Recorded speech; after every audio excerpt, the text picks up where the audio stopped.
Bueno, egunon, lehenengo eta behin eskerrik asko bihotze zeidaberen izenean etortzeagaitik. Oso pozgarria da antzoki bat igande goiz batean gainera guztiarekin betea ikustea. Orduan mila esker. Eidabe badarama antzeslan ezberdinak tabularotzen 19 urte. Eta baten batek daki 19 urte zenbat hilabete diren. Rumeak oso eskerrak zaretela. Banek esango izuen gaur, 250 hilabete.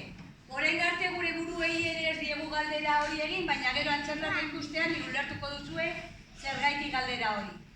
250 hilabete antzerlanak sortzen, ume eta gazteentzat, hezitzaileak eta beti euskaraz. Hori da gure helburu nagusienetariko bat.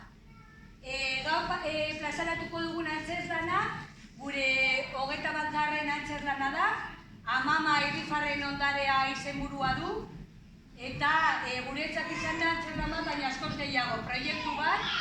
Proiektu horretan hemen dauden herriberako umeak parte hartu dute sormen prozesuan, beraiek ere beraien amamen historiak bildu zituzten, eta hemen herriberan beraien antzerlan propioa sortu zuten, Amamak izenburukoa, haupa zuek.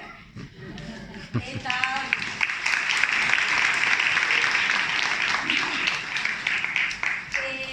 orduan esan bezala disfrutatu, sakeleko telefonoak itzali, eta gaur ikuskizun hau bereziki amamei eskaini nahi dizuegu. Haupa zuek!